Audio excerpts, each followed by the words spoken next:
सनाउल्लाह साहब, मोहतरम जनाब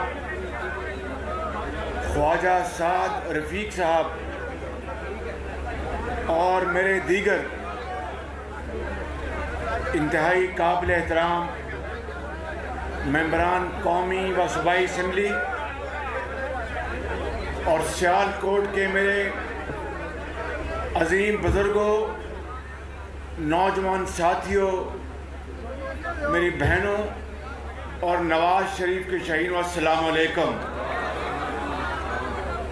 आज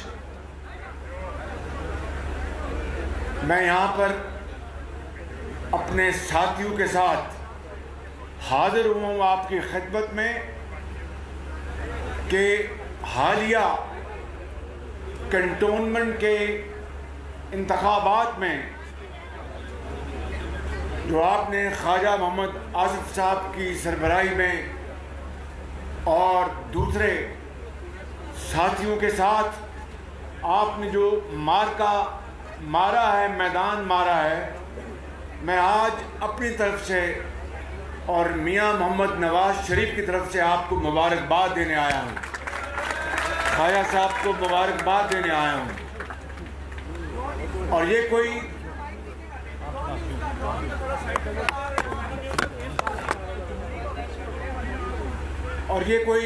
मामूली मार्का नहीं,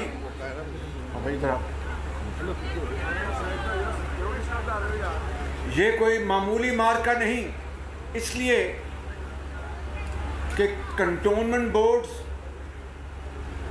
वो इलाके हैं जहां पर अगर मैं ये कहूं तो गलत नहीं होगा कि जहां पर पीटीआई ने जन्म लिया था, जहां पर पीटीआई ने जन्म लिया था। और आज इसी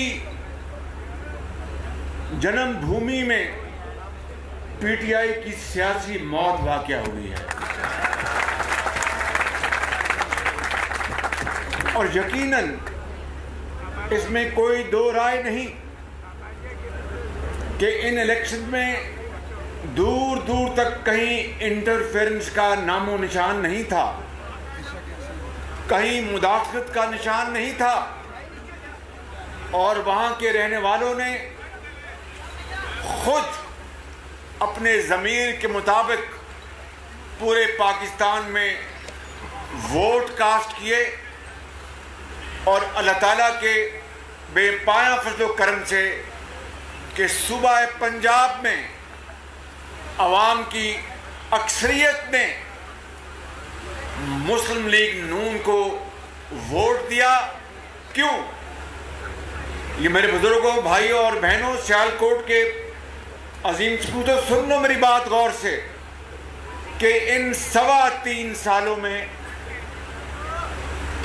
अवाम का उनका दिल भर चुका है।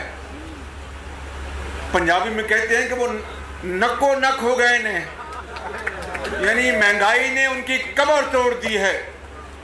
आज मुझे बताएं कि लोग क्यों ना फिर, अब इधर आप जरा इधर आ जाओ, ये इधर आ जाओ, लोग मेहरबानी, लोग क्यों ना फिर आज नवाज शरीफ की हुकूमत को याद करें। मेरे बुजुर्गों, भाइयों और बहनों, कि आज चीनी 108 और 10 रुपए किलो पहुंच गई है और उस वक़्त 2013 से लेके 18 तक चीनी 52 रुपए से ऊपर नहीं गई थी। और आज इन 3.25 सालों में अरबों रुपए की कीमत की चीनी इंपोर्ट की गई है, पहले एक्सपोर्ट की गई और एटीएम मशीनों को अरबों रुपए का डाका डालने की इजाजत दी गई। और फिर आपके सियालकोट के बासियों से बेहतर कौन जानता है कि आप पाकिस्तान का ज़रे मुबादला कमाते हैं, आप फुटबॉल एक्सपोर्ट करते हैं, आप बैट क्रिकेट बैट एक्सपोर्ट करते हैं, आप सर्जिकल इक्विपमेंट एक्सपोर्ट करते हैं, और क्या कुछ नहीं आप एक्सपोर्ट करते।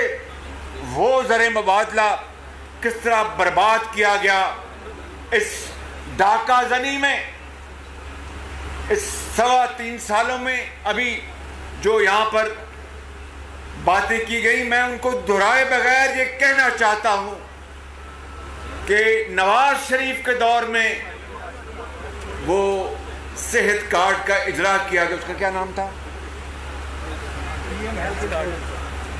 PM health card. आज इनको सिर्फ एक काम इनको आता है कि जहां जहां मुस्लिम लीग नून के मंसूबे बन चुके या चल चुके, उनको जाकर वो तख्तियां उखाड़ते हैं और अपनी तख्तियां लगाते हैं। ये काम इनको आता है। और जहां मंसूबे चल चुके उनको जाके दोबारा जाके उनका इफ्तिताह करते हैं, और फिर जब बाहर जाते हैं तो उनको बताते हैं कि सर ये तो मंसूबा पहले इफ्तिताह हो चुका। अच्छा, तो मुझे इन्होंने बताया क्यों नहीं। ये इसी तरीके से है कि जापान और जर्मनी जो है ये जो है ये ममालिक, ये हमसाया ममालिक हैं। अब बताइए, मैं जब इसको जादू टूना कहता हूँ तो बड़े नाराज़ होते हैं कि तुम जादू टूने का इस्तेमाल क्यों करते हो। फिर मैं जब कहता हूँ कि ये किसी डब्बा पीर ने बात की है, फिर और नाराज़ होते हैं कि डब्बा पीर की बात क्यों करते हो। तो फिर मैं क्या बात करूँ, मैं क्या कहूँ कि इस तरह की फाश गलतियाँ और पाकिस्तान की मईशत की बर्बादी जो इनके हाथों से हो रही है, आज आसमां भी रो रहा है। आप यकीन करें कि यहाँ पर बैठे होंगे और ज़ाहिर के ज़मीर के मुताबिक 2018 में इस मजमे में बाज़ लोगों ने, क्यों नहीं, उनका हक है कि शायद इसलिए वोट दिया होगा पीटीआई को कि एक सही तब्दीली आ जाएगी। और किस तरह दिन रात रास्ते मदीना का नाम लिया जाता रहा इन 3.25 सालों में। तो बताएं कि रास्ते मदीना में कोई भूखा सोता था? बताओ मुझे, रास्ते मदीना में कोई भूखा सो सकता था? रास्ते मदीना में कोई नाइंसाफी हो सकती थी? रास्ते मदीना में इस तरह की महंगाई से लोग बेहाल हो सकते थे? दिन रात आप रास्ते मदीना का नाम लेते हैं और अमल उसके 100% उसके खिलाफ। तो फिर क्यों नहीं कि इन कंटोनमेंट बोर्ड में अवाम ने भरपूर आपके खिलाफ यकजुबान वोट दिया है, और आपने गवर्नर हाउस आके मीटिंग्स की कि मुझे ये इलेक्शन मुझे जीतना है, उसके लिए जो कुछ भी आईबी कर सकती है और जो कुछ भी पंजाब हुकूमत कर सकती है वो करे। मेरे बुजुर्गों, भाइयों और बहनों, आज 3.25 साल बाद लोग मुस्लिम लीग नून और नवाज शरीफ की हुकूमत को इसलिए याद करते हैं कि अस्पतालों में दवाइयाँ मुफ्त मिलती थी, अस्पतालों में दवाइयाँ मुफ्त मिलती थी, अस्पतालों में सीटी स्कैन मुफ्त होते थे और आला किस्म की दवाइयाँ मिलती थी, अस्पतालों में इलाज डायलिसिस फ्री होता था, और कौम के लाखों बच्चों और बच्चियों को उनकी आला तालीमी काबिलियत की बिना पर लैपटॉप फ्री मिलते थे इनाम के तौर पर। और ये कहते थे उस वक़्त कि शहबाज शरीफ लैपटॉप दे रहा है ये रिश्वत के तौर पर।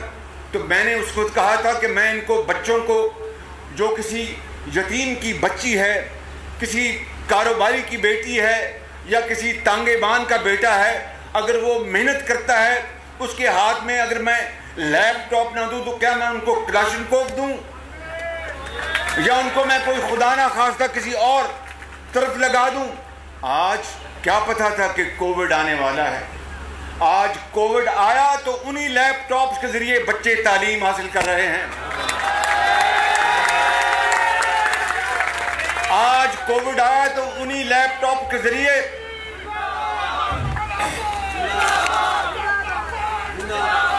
मेरे बुजुर्गों, भाई और बहनों, मैं लंबी बात नहीं दोहराना चाहता। मैंने कहीं गलती से कह दिया और मेरी जल्दबाजी की आदत है, मैं मानता हूँ इस बात को, मगर जल्दबाजी किस बात के लिए? कि पाकिस्तान की कौम की हालत बदल जाए। यहाँ पर गरीब, बेरोजगार, यतीम के ऊपर ये कौम दस्ते शफ़क़त रखे और हज़रत कायद आज़म ने अजीम तहरीक के जरिए और कुर्बानियों के जरिए जो मुल्क बनाया था, खुदादाद मुल्क पाकिस्तान, वहाँ पर अल्लाह की हाकमियत हो और हर एक को उसका हक मिले। ये किस तरह हो सकता है कि 74 साल बाद भी हम एटमी ताकत होने के बावजूद भी अभी कशकोल लिए फिरते हैं? जो शख्स ये कहता था कि अगर डॉलर के मुकाबले में रुपया 1 रुपया गिर जाए तो वो वजीर आज़म करप्ट है। जो शख्स ये कहता था कि अगर बिजली के बिलों में इजाफा हो जाए तो वो वजीर आज़म करप्ट है, तो आज तो रुपया डॉलर के मुकाबले में 170 रुपये पे पहुंच गया। आज बिजली के बिलों में आज और कल भी पेट्रोल बम चला और बिजली का बम चला, तो फिर करप्ट कौन है? मैं इस बहस पे जाए बगैर ये कहना चाहता हूं कि ये धोखा और फ्रॉड था जो आपके साथ 2018 में इस नियाजी ने आपसे किया था, और झूठे वादे किए थे कि 300 अरब डॉलर मैं बाहर से लेके आऊंगा, और उसके एक साथी ने कहा कि 100 अरब डॉलर IMF के मुंह पे मारेंगे और 100 अरब डॉलर पता नहीं किसके मुंह पे मारेंगे। और मेरे बुजुर्गों, भाइयों और बहनों, आज दिन रात हम IMF से हम कर्जे मांग रहे हैं, दिन रात नोट छाप रहे हैं। कहाँ 50 लाख घरों का वादा किया, कहाँ 1 करोड़ नौकरियों का वादा किया। एक नौकरी तो देने की बात दूर की है, आज 50 लाख लोग बेरोजगार हो चुके हैं। और घरों की बात कर लें तो भी एक घर के ऊपर एक ईंट तक नहीं रखी। आज यकीन कर लें कि एक 6 अफराद के घराने के लिए जिंदगी उनके ऊपर तंग हो चुकी है, जीना मुश्किल हो चुका है, जिस्म को बरकरार रखना मुश्किल हो चुका है। 30-40 हज़ार रुपए में तो जनाब आपका एक वक्त की रोटी पूरी नहीं होती। कहाँ से बिजली का बिल आएगा, बीमार माँ की दवाई कहाँ से आएगी, और वो स्लीपर और एक बनियान और पजामा और कमीज कहाँ से आएगी? ये हालत हो चुकी है। तो मैं समझता हूँ कि मेरे बुजुर्गों, भाइयों और बहनों, आपको आज इनके खिलाफ जंग करना होगी। आपको महंगाई के खिलाफ जंग करना होगी, आपको इनकी करप्शन के खिलाफ जंग करना होगी। हमारे साथ इन्होंने जो जंग की है उसकी रोहिदाद ख्वाजा साद रफीक ने और दूसरे साथियों ने बता दी। ख्वाजा आसिफ साहब जब जेल यात्रा हुई तो मैं भी उस वक्त वहाँ पर इनका साथी था, इनका इंतज़ार कर रहा था, दुआएं मांग रहा था कि ये जेल ना आए। लेकिन शुक्र है कि वो उन दिनों आए जब मैं वहाँ पर था, शदीद सर्दी थी। और इनको मैं बिल्कुल आपको बिला खौफ तरदीद बताना चाहता हूँ, पहली रात हुक्म आया ऊपर से इस्लामाबाद से कि ख्वाजा आसिफ को शदीद सर्दी। किस महीने में आप आए थे? दिसंबर में। ख्वाजा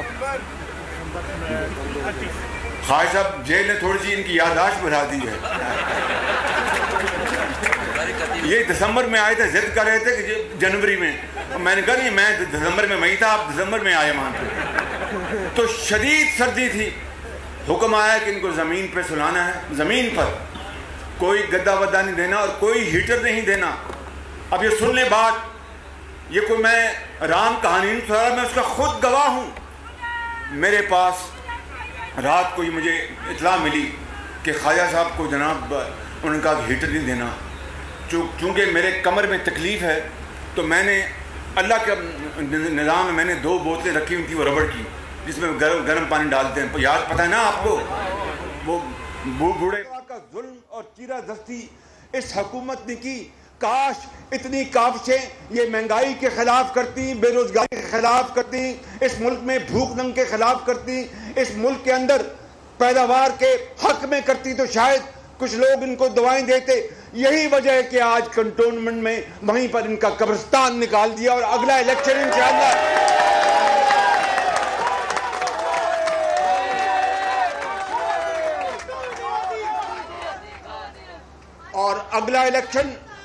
अगला इलेक्शन अल्लाह ताला ने चाहा तो अगला इलेक्शन आपका होगा इंशाअल्लाह। अगला इलेक्शन नवाज शरीफ की क़यादत में मुस्लिम लीग नून पूरे पाकिस्तान में मैदान मारेगी इंशाअल्लाह ताला। उसके लिए हमारा मुतालबा जायज़ नहीं बल्कि पुरजोर मुतालबा है। मुतालबा नहीं, यह कौम का हक है कि इलेक्शन फ्री एंड फेयर करने होंगे। इस मर्तबा कोई झुर्लू को बर्दाश्त नहीं करेगा, इस मर्तबा कोई सिलेक्टेड को बर्दाश्त नहीं करेगा। ये बल्लेबाज अगर है तो जाके मैदान में बल्लेबाजों को बल्ला चलाना सिखाए, छोड़े इस्लामाबाद के उस प्राइम मिनिस्टर हाउस को कि अपनी जो थोड़ी बहुत आपने अपनी इज्जत बनाई थी उसको भी मट्टी में रोल दिया आपने, और आपने वो काम किए जो कोई सोच नहीं सकता था। और फिर कहते हैं कि मैं एक ऑनेस्ट वजीर आजम हूं।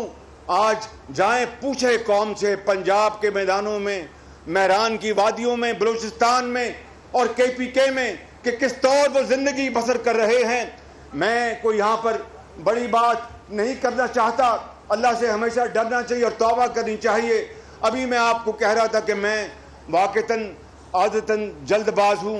मैंने कह दिया अपनी वो आई में कि इंशाअल्लाह हम बिजली के अंधेरे 6 महीने में ख़त्म कर देंगे।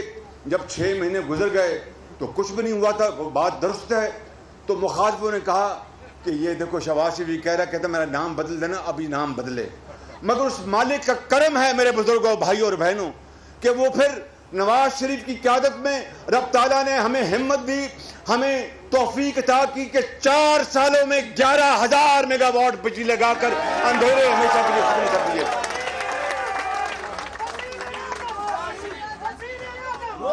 इसी तरीके से अगर हमें मौका मिला होता, बड़ी बात नहीं करता।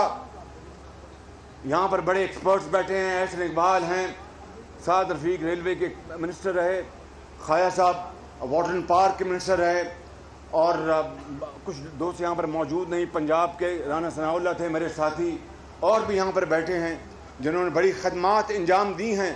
मैं आपको बिला खौफ तरदीद कहता हूँ कि अगर ये मौका, ये दौर जो गुजर रहा है, ये अगर PMLN को अल्लाह ताला ने दोबारा अगर वो देता और नवाज शरीफ की क़यादत में ये मुल्क चौथी बार, तो मैं आपको बिला खौफ तरदीद कहता हूँ कि ये मुल्क रॉकेट की तरह ऊपर जा रहा होता,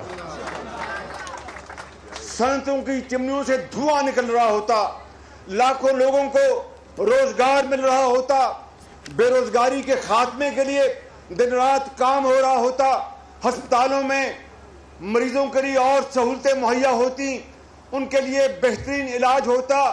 मैं बड़ी बात नहीं करता, डेंगू आई तो आप जानते हैं कि डेंगू से किस तरह हम लड़े। ये कोविड आया था, ये कोई किसी की, मैं किसी को इल्जाम नहीं दे रहा, कोविड एक आया, एक आफत थी और है, लेकिन हम लड़ मर जाते हैं, कोविड का मुकाबला करते हैं और इसको हम कंट्रोल करते हैं बिल्कुल। लेकिन इनको तौफीक नहीं हुई कि दवाइयाँ खरीद सकें। ये अपनी अतियात के ऊपर लगे रहे कि अतियात आएँ, चाइना से आएँ, फलां से आएँ, और पैसा जो है ATM मशीनें बनाती रहें, अरबों रुपए खाए जाते रहें और ये रियासत मदीना की बात करते रहें। मेरे बुजुर्गों, भाइयों और बहनों, अब मज़ीद इंतज़ार नहीं किया जा सकता। हमें खड़ा होना होगा, इस महंगाई के ख़िलाफ़ हमें जंग लड़नी होगी, इस करप्ट हुकूमत के ख़िलाफ़ हमें जंग लड़नी होगी। और हमारा मुतालबा है अदलिया से, तमाम आईनी इदारों से, अदलिया हो चाहे मुकन्ना हो, चाहे इंतज़ामिया हो, चाहे इलेक्शन कमीशन हो, चाहे कोई और इदारा हो, कि हर सूरत इस मुल्क को शफाफ इलेक्शन चाहिए, कानून की हुक्मरानी चाहिए, सिविलियन सुप्रीमेसी चाहिए। अगर ये कौम को अगर ये बात मिलती है तो मेरी मुफाहमत तो फिर यही है। और क्या मेरी मुफाहमत है? और भाई मैंने अगर मुफाहमत की बात तो की है तो जो अगयार जो उसका मतलब निकालते हैं कि मुझे इसके बदले में लड्डू मिले या पेड़े मिले या सियालकोट की क्या होती है वो चमचम मिली मुझे सियालकोट की, कलाकंद, खुदा था यार कलाकंद खानू दिल कर दिया। तो अगर ये होता है तो पूरी मुस्लिम लीग नून अल्हम्दुलिल्लाह मिलकर काम करेगी, लेकिन अगर शफाफ इलेक्शन नहीं मिलते तो फिर मैं समझता हूं कि हमारे पास कोई चाराकार नहीं होगा कि शफाफ इलेक्शन के लिए हर कानूनी और सियासी सामने, ये हमारा हक है, कौम का हक है। मेरे बुजुर्गों, भाइयों और बहनों, मैं आखिर में ख्वाजा मोहम्मद आसिफ साहब को एक मरतबा फिर अपनी तरफ से और मियाँ नवाज शरीफ की तरफ से मुबारकबाद देता हूँ। और जिस हिम्मत से इन्होंने जेल तो सब ने हिम्मत से काटी है, मगर इन्होंने जिस हिम्मत से जेल काटी है, मैं इनको और आपको मैं मुबारकबाद पेश करता हूँ। और यहाँ पर जनाब जो तशरीफ़ रखते हैं, जनाब उमर शेख साहब, जनाब उमर राठौर साहब, जनाब आतिफ मुनीर साहब, ये इनके लिए ताली लगाएं जो जीते हैं ये इलेक्शन, इनको बहुत बहुत मुबारकबाद। और इनके तमाम साथियों को मैं मुबारकबाद पेश करता हूँ। ये प्रेसिडेंट, इनको मैं मुबारकबाद पेश करता हूँ। और मेरे बुजुर्गों, भाइयों, आखिरी बात इस शेर से,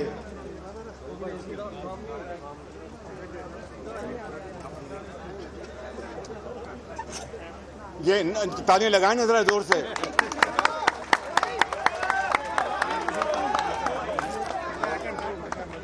तमन्ना आबरू की है अगर गुलजार हस्ती में, तमन्ना आबरू की है अगर गुलजार हस्ती में, तो कांटों में उलझकर जिंदगी करने की खू कर ले। और नहीं ये शान खुददारी चमन से तोड़कर तुझको कोई दस्तार में रख ले, कोई ज़ेबे गुलो कर ले। पाकिस्तान जिंदाबाद, पाकिस्तान जिंदाबाद, कायदे आज़म जिंदाबाद, नवाज शरीफ जिंदाबाद।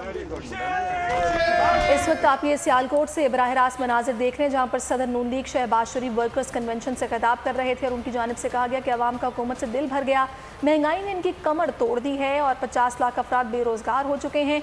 इस मुल्क का बेड़ा गर्क कर दिया गया है। और शहबाज शरीफ से पहले यहाँ पर ख्वाजा साद रफ़ीक ने वर्कर्स कन्वेंशन से खिताब किया, राना सनाउल्लाह ने, एहसन इकबाल ने, ख्वाजा आसिफ ने वर्कर्स कन्वेंशन से खिताब किया। शहबाज शरीफ ने बात करते हुए कहा कैंटोनमेंट बोर्ड इंतखाबात में कामयाबी कोई मामूली मार्का नहीं, और इस हवाले से आपको गाहे बगाहे अपडेट भी करते रहेंगे।